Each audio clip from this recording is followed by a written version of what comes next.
الحمد للہ رب العالمین والعاقبۃ للمتقین والصلاة والسلام علی سید الانبیاء والمرسلین اما بعد فاعوذ باللہ من الشیطان الرجیم بسم اللہ الرحمن الرحیم الصلاة والسلام علیک یا رسول اللہ وعلی آلک واصحابک یا حبیب اللہ الصلاة والسلام علیک یا نبی اللہ وعلی آلک واصحابک یا خاتم النبیین۔ ناظرین مکرم، ربیع العلوم کے اس پلیٹ فارم سے آج کے درس قرآن میں ہم قرآن کریم کی پہلی سورت یعنی سورہ فاتحہ کے اسماء گرامی کے متعلق گفتگو کریں گے۔ اللہ تبارک و تعالی کی مقدس بارگاہ میں دعا ہے خالق کائنات ہم سب کو قرآن کریم کے فیوز و برکات سے مستفید فرمائے۔ عزیزان گرامی، اگر ہم بات کریں سورہ فاتحہ کے اسماء مبارکہ کی تو قرآن پاک کی تمام صورتوں میں سے سورہ فاتحہ تعدد اسماء کی بنا پر تمام صورتوں سے منفرد ہے، کیونکہ سورہ فاتحہ کے بہت سے اسماء ہیں اور کسی چیز کے زیادہ اسماء اس چیز کی زیادہ فضیلت اور شرف پر دلالت کرتے ہیں۔ جیسا کہ مثال کے طور پر ایک شخص نمازی ہے، صرف نمازی ہے، لیکن دوسرا شخص ہے جو نمازی بھی ہے، غازی بھی ہے، حاجی بھی ہے، سخی بھی ہے، یعنی اس کے اندر بہت سے اوصاف پائے جاتے ہیں، بہت سی صفات کا وہ حامل ہے۔ تو وہ شخص جس کے اندر صرف ایک صفت پائی جاتی ہے، یعنی وہ صرف نمازی ہے، یعنی اتنا اس کی فضیلت نہیں ہے جتنی فضیلت اس دوسرے شخص کی ہے جس کے اندر ایک سے زائد صفات پائی جاتی ہیں۔ جیسا کہ بزرگوں کا ایک مقولہ بھی ہے کہ کثرت الاسماء تدل علی شرف المسمى، یعنی کسی چیز کے زیادہ نام اس کی عظمت اور بزرگ کی دلیل ہوتی ہے۔ تو عزیزان مکرم، اس سے معلوم ہوا کہ سورہ فاتحہ بہت شرف اور مرتبے والی سورت ہے، بہت فضیلت والی سورت ہے، بہت مقام والی سورت ہے۔ لیکن یہاں پر یہ بات بھی یاد رکھنا ہمارے لیے بہت ضروری ہے کہ پورے کا پورا قرآن اللہ رب العزت کا کلام ہے۔ خالق کائنات کے کلام ہونے کی حیثیت سے، یعنی پورے کا پورا کلام اس حیثیت سے کہ وہ اللہ رب العزت کا کلام ہے، تو پورے کا پورا قرآن ہی فضیلت والا ہے۔ لیکن جب ہم یہ کہتے ہیں کہ فلاں سورت یا فلاں آیت یہ زیادہ فضیلت والی ہے، یہ زیادہ مرتبے والی ہے، تو اس کے دو مطلب ہوا کرتے ہیں۔ پہلے نمبر پر تو یہ ہے کہ اس سے مراد یہ ہوتا ہے کہ مثلا سورہ فاتحہ ہے کہ ہم کہتے ہیں کہ سورہ فاتحہ کو پڑھنے کا ثواب زیادہ ہے، یعنی دوسری صورتوں کی بنسبت سورہ فاتحہ زیادہ فضیلت والی ہے، سورہ فاتحہ زیادہ مرتبے والی ہے، تو اس کا مطلب یہ ہے کہ دوسری صورتوں کی بنسبت اس کا ثواب زیادہ ملتا ہے، اس کا اجر زیادہ ملتا ہے۔ اسی طرح اس کا دوسرا مطلب یہ ہوا کرتا ہے کہ اس صورت کے مضامین دوسری صورتوں کی بنسبت زیادہ ارفع و اعلیٰ ہیں۔ مثلا سورہ لہب ہے، سورہ لہب کے اندر ابو لہب ایک کافر کا تذکرہ ہے، لیکن قرآن پاک کے اندر سورہ اخلاص ہے جس میں اللہ رب العزت کی ذات کا، اللہ رب العزت کی وحدانیت کا بیان ہے۔ اس صورت کے اندر اللہ رب العزت کی وحدانیت کا مضمون ہے۔ تو عام سمجھ میں آنے والی بھی یہی بات ہے کہ ابو لہب کافر کا ذکر کرنے اور اللہ رب العزت کی وحدانیت کا بیان کرنے میں زمین و آسمان کا فرق ہے۔ سورہ لہب بھی اللہ رب العزت کا کلام ہے، سورہ اخلاص بھی اللہ رب العزت کا کلام ہے۔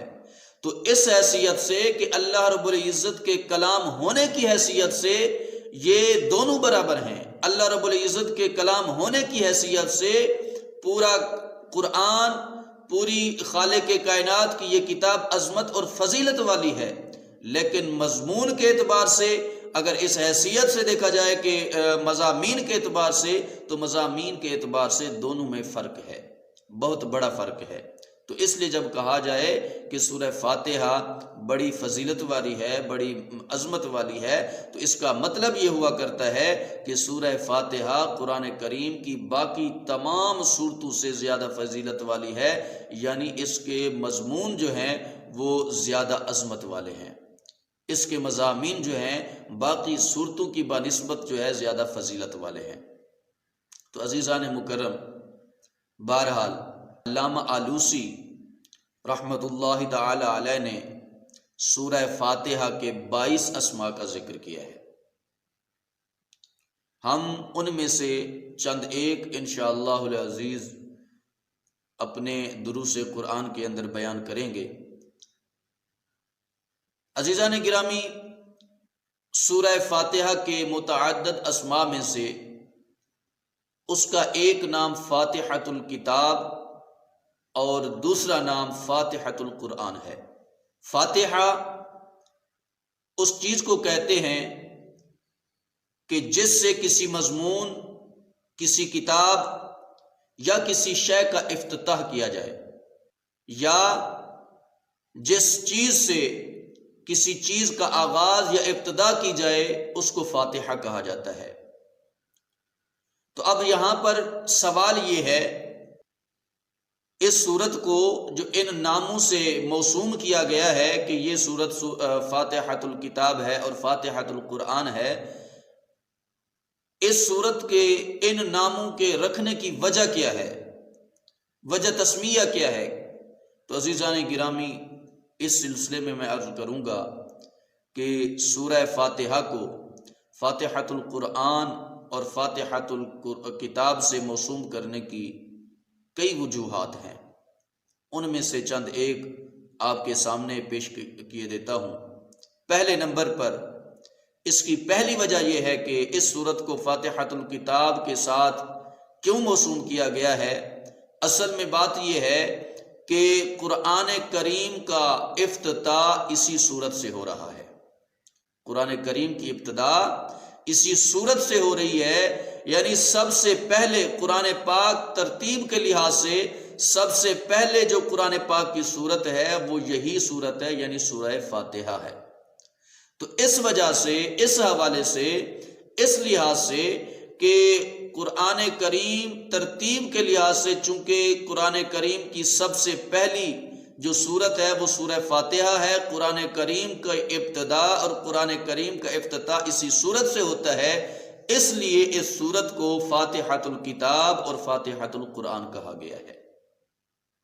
اسی طرح اس کی دوسری وجہ یہ ہے کہ تعلیم کی ابتدا بھی اسی سورت سے ہوتی ہے۔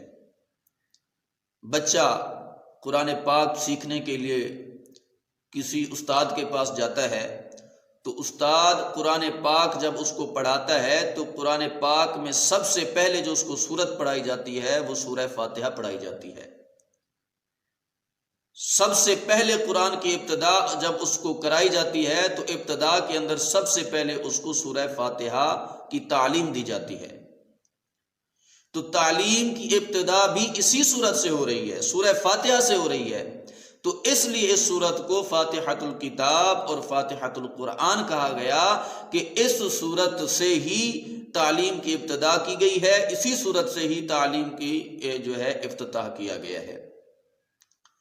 اور اس کی تیسری وجہ یہ ہے کہ نماز میں قرأت کا آغاز، قرأت کی ابتدا بھی اسی سورت سے کی جاتی ہے۔ نمازی نماز پڑھنے کے لیے آیا، تکبیر تحریمہ کہی، تکبیر تحریمہ کہنے کے بعد اس نے ثنا پڑھی، ثنا پڑھنے کے بعد جب اس نے قرات کی ابتدا کرنا چاہی تو قرات کی ابتدا سب سے پہلے وہ کس سے کرے گا؟ سورہ فاتحہ سے پڑھے گا، سب سے پہلے سورہ فاتحہ کی تلاوت کرے گا۔ تو نماز میں قرات کی ابتدا بھی سورہ فاتحہ سے ہو رہی ہے، تو اس وجہ سے اس سورت کو فاتحۃ الکتاب اور فاتحۃ القرآن کہا گیا ہے کہ نماز کے اندر بھی قرات کی ابتدا جو ہے وہ اسی سورت سے یعنی سورہ فاتحہ سے ہو رہی ہے۔ اور عزیزان مکرم، اس سورت کو فاتحۃ الکتاب اور فاتحۃ القرآن کی چوتھی وجہ یہ ہے کہ بکثرت احادیث طیبہ کے اندر اس سورت کو فاتحۃ الکتاب اور فاتحۃ القرآن کے نام سے موسوم کیا گیا ہے، یعنی میرے پاک محبوب علیہ الصلاۃ والسلام نے بھی اس سورت کو فاتحۃ الکتاب کہا ہے، فاتحۃ القرآن کہا ہے۔ جیسا کہ امام ترمذی نے سیدنا حضرت عبادہ بن صامت رضی اللہ تعالی عنہ سے روایت کیا ہے، وہ کہتے ہیں کہ نبی اکرم صلی اللہ تعالی علیہ وآلہ وبارک وسلم نے ارشاد فرمایا، لا صلاۃ لمن لم یقرأ بفاتحۃ الکتاب۔ میرے پاک محبوب علیہ الصلوۃ والسلام نے ارشاد فرمایا کہ جس شخص نے فاتحۃ الکتاب کو نہیں پڑھا اس کی نماز کامل نہیں۔ تو اس حدیث مطیبہ کے اندر بھی اللہ رب العزت کے پاک محبوب علیہ الصلوۃ والسلام نے ارشاد فرمایا کہ فاتحۃ الکتاب، یہ سورت کیا ہے؟ فاتحۃ الکتاب ہے۔ تو اس وجہ سے چونکہ اس کا ذکر حدیث طیبہ میں آ گیا، اس کا ذکر میرے پاک محبوب علیہ الصلوۃ والسلام کی زبان مقدس پر آ گیا، میرے پاک محبوب علیہ الصلوۃ والسلام نے اس سورت کو فاتحۃ الکتاب قرار دیا، فاتحۃ القرآن قرار دیا، تو اس وجہ سے اس سورت کو فاتحۃ الکتاب اور فاتحۃ القرآن کہا جاتا ہے۔ عزیزان مکرم، اس سورت کا تیسرا اور چوتھا نام جو ہے وہ ام القرآن اور ام الکتاب ہے۔ ام القرآن بھی اس سورت کو کہتے ہیں اور ام الکتاب بھی اس سورت کو کہتے ہیں۔ ام کہتے ہیں کسی چیز کی اصل کو یا کسی چیز کے مقصود کو، تو اس لحاظ سے اس کا معنی یہ بنے گا کہ یہ سورت قرآن پاک کا مقصود ہے یا یہ سورت قرآن پاک کی اصل ہے۔ اس کی وجہ کیا ہے؟ کیوں اس سورت کو قرآن پاک کا مقصود کہا گیا؟ علامہ آلوسی رحمت اللہ تعالی علیہ اس بارے میں لکھتے ہیں، آپ فرماتے ہیں کہ اصل میں پورے قرآن کا مقصود 4 چیزوں پر منحصر ہے، یعنی پورے قرآن کے اندر 4 چیزوں کو ثابت کیا گیا ہے۔ وہ 4 چیزیں کیا ہیں؟ فرمایا کہ وہ 4 چیزیں، ان میں سے پہلی چیز جو ہے وہ الوہیت ہے، یعنی اللہ رب العزت کی ذات اور اس کی صفات کو ثابت کیا گیا ہے۔ دوسرے نمبر پر معاد ہے، یعنی مر کر دوبارہ اٹھنا، مر کر زندہ ہونا۔ فرمایا کہ معاد کا ذکر بھی، معاد کو بھی قرآن پاک کے اندر ثابت کیا گیا ہے۔ ان مقصودات میں سے تیسرا مقصد جو ہے جس کو قرآن پاک کے اندر ثابت کیا گیا ہے وہ قضاء اور قدر ہے، اور چوتھے نمبر پر نبوت ہے کہ جس کو قرآن پاک کے اندر ثابت کیا گیا ہے، یعنی یہ 4 چیزیں قرآن پاک کا مقصود ہیں۔ علامہ آلوسی رحمت اللہ تعالی علیہ فرماتے ہیں کہ یہ 4 چیزیں پورے قرآن کا مقصود ہیں، اور یہ چاروں چیزیں اس ایک سورت کے اندر یعنی سورہ فاتحہ کے اندر شامل ہیں۔ ان کا ذکر جو ہے سورہ فاتحہ کے اندر ذکر کیا گیا ہے۔ کیسے؟ فرمایا کہ جب ہم قرآن پاک کی تلاوت کرتے ہیں، جب سورہ فاتحہ کی تلاوت کرتے ہیں، ہم پڑھتے ہیں الحمدللہ رب العالمین الرحمن الرحیم، تو ان دونوں آیات بینات کے اندر اللہ رب العزت کی ذات کا بھی ذکر ہے، اللہ رب العزت کی صفات کا بھی ذکر ہے۔ یعنی قرآن کے مقصودات میں سے جو پہلا مقصد ہے وہ کیا ہے؟ الوہیت، اور الوہیت کو اس پہلی دونوں آیات بینات کے اندر ذکر کیا گیا ہے، سورہ فاتحہ کی پہلی آیات بینات کے اندر اس کو بیان کیا گیا ہے۔ جب ہم آگے چلتے ہیں مالک یوم الدین، جس کا معنی ہے کہ قیامت کے دن کا مالک۔ اور عزیزان مکرم، قیامت اس وقت قائم ہوگی کہ جب مر کر دوبارہ اٹھایا جائے گا۔ ہم سب کو مر کر دوبارہ اٹھنے کے بعد قیامت برپا ہوگی۔ قیامت تب قائم ہوگی جب ہم مر کر دوبارہ اٹھیں گے۔ تو مالک یوم الدین کے اندر قرآن پاک کے مقصودات میں سے جو دوسرا مقصد ہے معاد، اس کو قرآن پاک کی اس آیت مبارکہ کے اندر، یعنی سورہ فاتحہ کی اس آیت مبارکہ کے اندر مالک یوم الدین کے اندر بیان کیا گیا ہے۔ اس آیت مبارکہ کے اندر اس کو ذکر کیا گیا ہے۔ اسی طرح جب ہم اس آیت مبارکہ کے بعد پڑھتے ہیں ایاک نعبد و ایاک نستعین، کہ اے اللہ ہم تیری ہی عبادت کرتے ہیں اور ہم تجھ ہی سے مدد مانگتے ہیں، تو اس کے اندر قضاء اور قدر کا ذکر ہے۔ قرآن پاک کے چاروں مقصودات میں سے تیسرا مقصد جو ہے قضاء اور قدر، اس کا ذکر جو ہے ایاک نعبد و ایاک نستعین کے اندر ہے، کہ ہر چیز اللہ تبارک و تعالی کی قضاء اور قدر سے ہے۔ انسان نہ تو مجبور محض ہے اور نہ ہی اپنے افعال کا خالق ہے۔ تو اس آیت مبارکہ کے اندر اللہ رب العزت کے پاک کلام کے مقصودات میں سے جو تیسرا مقصد ہے، یعنی قضاء اور قدر، اس کا ذکر اس آیت مبارکہ کے اندر کیا گیا ہے۔ اب چوتھے نمبر پر جو چوتھا مقصود ہے قرآن پاک کا، وہ ہے نبوت۔ جب ہم اس سورت کو آگے پڑھتے ہیں، آگے تلاوت کرتے ہیں، اہدنا الصراط المستقیم صراط الذین انعمت علیہم غیر المغضوب علیہم ولا الضالین، تو اس میں ہمیں اس راستے کی طرف ہدایت دی جاتی ہے کہ جو راستہ انعام یافتہ لوگوں کا راستہ ہے، وہ راستہ جو ان لوگوں کا راستہ ہے کہ جن پر اللہ رب العزت کا انعام ہے۔ اور وہ کون لوگ ہیں؟ وہ اللہ رب العزت کے انبیاء ہیں۔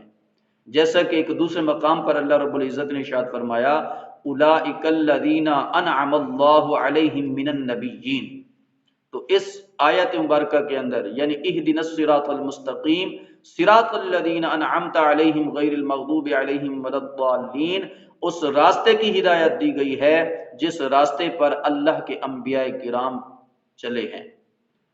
تو اس آیت مبارکہ کے اندر نبوت کا ذکر بھی آ گیا۔ تو جو قرآن پاک کے چار مقصودات ہیں، ان چاروں کا ذکر اس سورہ فاتحہ کے اندر موجود ہے۔ اس لیے اس سورت کو ام القرآن اور ام الکتاب کہا جاتا ہے، یعنی قرآن کا مقصود اور قرآن کی اصل۔ اور دوسرے نمبر پر جو اس کی دوسری وجہ یہ ہے کہ احادیث طیبہ کے اندر میرے پاک محبوب علیہ الصلاۃ والسلام نے خود نے، آقا علیہ الصلاۃ والسلام نے اس کتاب کو ام القرآن قرار دیا ہے۔ جیسا کہ حدیث پاک میں آتا ہے، امام مسلم حضرت عبادہ بن صامت رضی اللہ تعالی عنہ سے روایت فرماتے ہیں کہ میرے پاک محبوب علیہ الصلاۃ والسلام نے ارشاد فرمایا لا صلاۃ لمن لم یقرأ بأم القرآن۔ میرے پاک محبوب علیہ الصلاۃ والسلام نے اس حدیث مبارکہ کے اندر اس سورہ فاتحہ کو ام القرآن کے نام سے موسوم کیا ہے۔ میرے پاک محبوب علیہ الصلاۃ والسلام نے فرمایا ہے کہ یہ سورت ام القرآن ہے۔ تو اس وجہ سے بھی اس سورت کو ام القرآن کہا گیا کہ کیونکہ میرے پاک محبوب علیہ الصلاۃ والسلام نے اپنے زبان اقدس سے اس سورت کو ام القرآن کہا ہے، تو ان وجوہات کی بنا پر جو ہے اس سورت کو ام القرآن کہا جاتا ہے اور ام الکتاب کہا جاتا ہے۔ تو عزیزان مکرم، یہ چاروں اسماء گرامی ام القرآن، ام الکتاب، فاتحۃ القرآن اور فاتحۃ الکتاب، یہ چاروں اسماء گرامی اس سورت کے ہیں۔ انشاءاللہ العزیز اپنے اگلے درس کے اندر بھی ہم دیگر اسماء مبارکہ کے متعلق گفتگو کریں گے۔ اللہ رب العزت کی مقدس بارگاہ میں دعا ہے خالق کائنات ہم سب کے علم میں، عمل میں برکت عطا فرمائے اور ہم سب کو قرآن پاک کے احکامات کے مطابق اپنی زندگی بسر کرنے کی توفیق نصیب فرمائے۔ آمین وآخر دعوانا ان الحمد للہ رب العالمین۔